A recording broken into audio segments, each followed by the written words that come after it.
خب سلام. امروز یکم ولاگمون متفاوته. امروز هفته 1/2024 و تولد 4 سالگی لیامه، یعنی 4 ساله که من مادر شدم. بعد امروز تولد واسش توی کینا کافه گرفتیم. الان من دارم خودم حاضر میشم که بریم تولد و طبق معمولم دیرم شده، یعنی من الان همه حاضرن و من آخر نفرم، یعنی بچه حاضر کردم ولی خودم دیگه آخر نفرم. همیشه آرایشم میمونه واسه یه آخرین لحظه، بخاطر همینم تون باید فقط یه ذره چیز کنم و بریم. بعد گفتم بیام حالا یه ولاگ کلا امروز براتون بگیرم و یه سری سوالایی که پرسیده بودید در مورد تولد تو کینا کافه رو بهتون جواب بدم، در مورد هزینه هاش، در مورد اینکه مثلا باید چی کار کرد کلا و اینا. خب اول اینکه من امسال اولین سالیه که دارم تولد لیام توی کینا کافه میگیرم. علتش هم اینه که این سال قبل من همه چی منو بچه‌ها خراب کردن. من سال قبل همیشه برای لیام تو خونه تولد گرفتم و کیکم خودم براش درست کردم و اینا، ولی دیگه واقعا با 2 بچه میبینم که کیک درست کردن خیلی کار وقتگیریه و هیچ وقتم نتیجه اون چیزی که دوست داشتم نمیشه. یعنی همیشه هولکی و یعنی هولکی که نه، کلی وقت میذارم و همه انرژی و وقتم میره، آخرم یه چیزی درست میکنم که باب میلم نیست. بعد همینم تصمیم گرفتم که دیگه کیکو آماده بگیرم یعنی آماده که بیرون سفارش دادم کیکی با تم تولدش پاپاترول امسال، چون خیلی دوست داره پاپاترولو. بعد یه کلا همه چیشو پاپاترول کردم، یه کیک پاپاترول سفارش دادم و بعد تولد توی کینا کافه به این صورته که کلا خب خیلی خوبه. من تا حالا چند بار تولد دوستامون رفتم توی کینا کافه. خوبش اینه که یه جاییه که بچه‌ها میتونن جلوی چشمت بازی کنن و پدر مادرم با خیال راحت بشینن سر میز و حالا نه با خیال راحت، ولی خب یکم بچه‌ها که بزرگتر بشن 3-4 ساله بشن خودشون دیگه مستقل بازی میکنن توی کینا کافه و تو فقط میتونی بشینی، پدر مادر یعنی میتونن بشینن سر میز و نگاه کنن اینا. بعد حالا اینکه اصلا پدر مادرم باشن تو تولد یا نه یه چیز باز انتخابیه، ولی بچهای 3-4 ساله معمولا بهتره که پدر مادرشون باشن که نخوای تو خودت مسئولیتشون رو به عهده بگیری. بالاخره نمیتونه آدم چشش دنبال این همه بچه باشه، مثلا 10-12 تا بچه. که آره تولد کینا کافه ایده خوبیه، چون این دورش پلازا خیلی بزرگن و بچه‌ها میرن پخش میشن جاهای مختلفش بازی میکنن و اینا، پدر مادر همش بودن وسط دنبال بچه‌هاشون و اینا. ولی کینا کافه چون محیطش کوچیکه بچه‌ها جلوی چشت بازی میکنن و هم میتونی بشینی. خلاص بعد دیگه تصمیم گرفتم که این کارو بکنم، ولی خب هزینه‌اش توی کینا کافه معمولا خیلی ارزون نمیشه دیگه، کم گرون تموم میشه برات، به خاطر اینکه کلا چیزه. البته میتونی هم ارزونش تموم کنی. مثلا کینا کافه معمولا چند تا پکیج تولد دارن، بسته به اینکه 2 ساعت ورودی بازی باشه، 3 ساعت باشه، چه پکیج غذا خوراکی بخوای برای بچه‌ها و فلان و اینا. اینجا که من رفتم مثلا پکیجی که داشت از 14 یورو 90 تا کنم داشت تا 20 یورو. من پکیج 20 یورویشو گرفتم، به بعد هر بچه یعنی 20 یورو میدم که شامل 3 ساعت ورودی کینا کافه است که بچه‌ها میتونن بازی کنن اونجا. بعد غذاه که مثلا غذاشون مثلا ناگت و پومس و اینجور چیزاست دیگه، فست فودیه. بعد 2 تا آب میوه و مثلا یه دونه بستنی برای بچه‌ها. اینا میشه. بیا احسان بیا، میخوای برداشت بهتون بدی. نه لیام تو به اونا دست نزنی ها. نه گشنکو گفتم نمیشه، گوش کن. اونا رو من میارم. اونا رو مامان میاره، به خاطر اینکه شما نباید بیاری. شما باید موقعی که تورت احسان تو میخوای برو با آره ما میخوایم بریم پایین. بعد آره این میشه هزینه بچه‌ها. بعد من هزینه بزرگسالا دیگه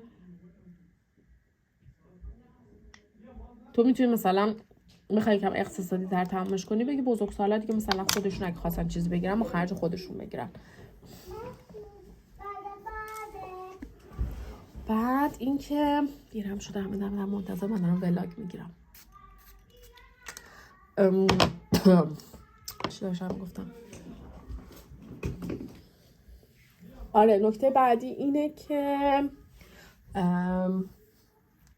ولی تولده که من رفتم مثلا دوستامون بودن و اینا که خب حالا کسی که حالا وضع مالیشون هم خوبه دیگه، مثلا اونجور نیست و اینا، میگن که مثلا پدر مادرم هر چی مثلا چون مهمون اونا هستن هر چی میخوان سفارش بدن و مثلا نوشیدنی و فلان و اینا، بعد خود میزبان همه رو حساب میکنه.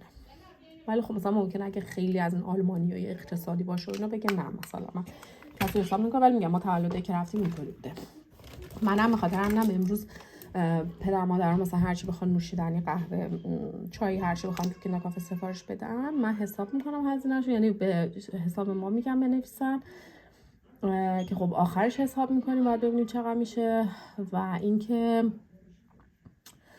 یه چیز دیگه هم این که مثلا من میخوام بگم که به جز غذایی که حالا برای بچه‌ها میارن که ناگت و پومسه، میخوام بگم که چند تا پیتزا هم سفارش میدم که اون وسط بذارن برای پدر مادرم بخورن. چون مثلا خودم یادم یه بار یه تولد رفته بودم، خب تولد بچه‌ها خودم واقعا گشنم شده بود و اینکه غذا فقط مال بچه‌ها بود و اینا، مثلا کلا هیچی نبود که آدم مثلا بخوره. یه چیزی حتی مثلا یه چیزی مثلا فینگر فودی، یه چیزی که آدم مثلا نشسته خب 3 ساعت یه چیزی بخوره دیگه.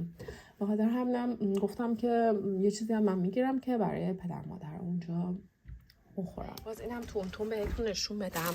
اینم توی تولد آلمانیا معمولا اینجا رسمه که تولد بچه‌ها یه چیزی میدن به آخرش به بچه‌ها که ببرن به خودشون به عنوان یادگاری. حالا من میگم چون تولدم پا پاتروله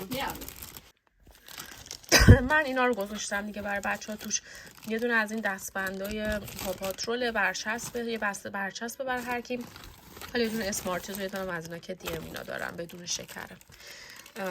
بذارم این تو که آخرش بدیم به بچه‌ها. منم حاضر شدم بریم دیگه.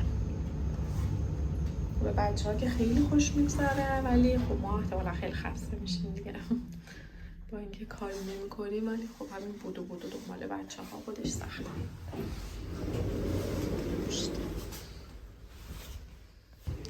این وضعیت صندوق عقب ما، بادکنک ها رو داریم میبریم و کیکم اینجاست بشن که به سلامت برسیم.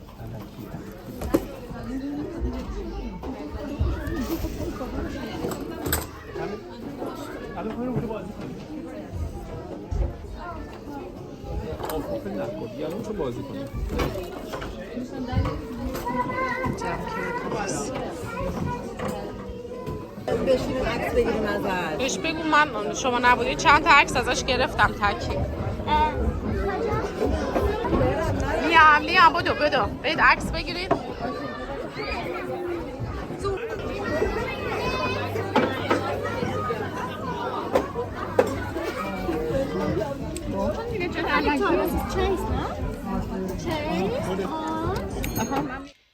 فردا تولد لیامو قراره توی مهد کودک براش بگیریم.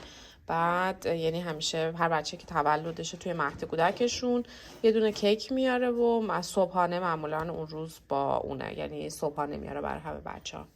بعد دیگه من چون دیگه فردا صبح باید ببریم امروز آماده میکنم کیکش رو. یه دونه از این آماده ها گرفتم چون پارسالم درست کردم خیلی خوب میشه، هم خیلی واقعا راحت درست میشه. فقط 3 تا تخم مرغ و 200 گرم خامه از همین شلاگزانه ها میخواد که من گرفتم واسه 3 تا تخم مرغ دیگه. دستورالعملش هم همش رو این پشتش گفته دیگه، همه اینا رو میزنی و این پودر رو بهش اضافه میکنی، همه چی آماده است، خیلی سریع و راحت درست میشه.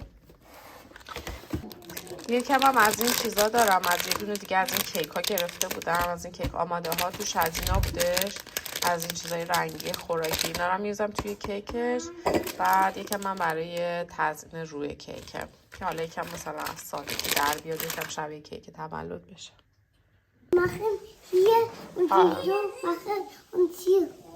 آره آماده میکنیم. ببین خیلی هم دستورش راحته، فقط گفته اینو پودرش رو میریزیم توی ظرف، تخم مرغ و خامه رو همش اضافه میکنیم و میزنیم. همین. بله خیلی خوب. بیا لیام کمکم کن، اینو باز کن.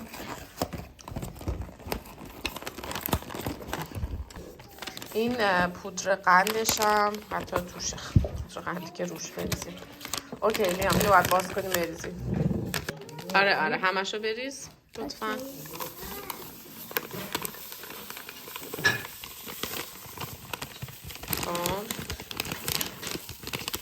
حالا لیام خامه این اینو بریز، اینم همش رو بریزین تو. بریز کج نکن. آها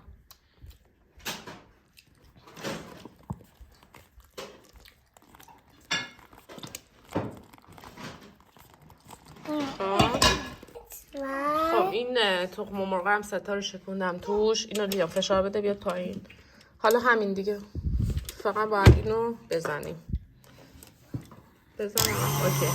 اوی اول گفته دور تو. خب الان دیگه این باز کافی شد. من اینا رو بهش اضافه میکنم. گفتم اینا تو این کیک نبود، مالی این کیک دیگه بود، ولی جدا هم میتونید تو قسمت دکور کیک ها بگیرید دیگه. حالا برای دیدم کیکش بچه بونه تر باشه.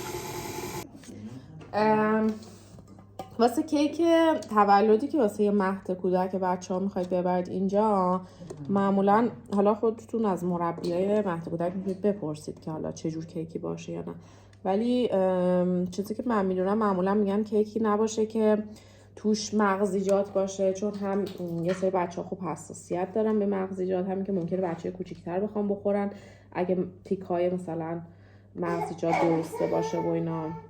بعد دوباره میگن خامه هم نداشته باشه، بازم چون فکر میکنم حالا به خاطر حساسیت بچه ها و اینا هستش، میگن خامه هم نداشته باشه معمولا. بهترینش دیگه همین کیک ساده است دیگه، کیک ساده ای که هیچی نداشته باشه دیگه، بی درد سر و بدون چیزه. چون هم مایش غلیظه. من اینو کف قالبم رو چیز گذاشتم، کاغذ روغنی گذاشتم.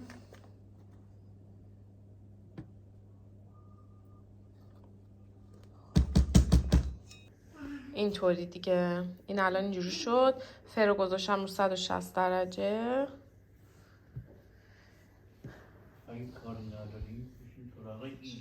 خب این کیک الان دیگه پخته. من با این 2 چنگال زدم توش که تست کنم مغز پخت شده یا نه. ولی ببین خیلی کیکش نرمه بافتش. حالا دیگه بعد بذارم خنک بشه. الان ساعت 12:15 شبه. این کیک لیامه که من دیگه همینطوری ولش کردم. بعد رفتیم ما شو مکس امینی بعد از تولد، من و احسان بچه ها موندم پیش مامانم.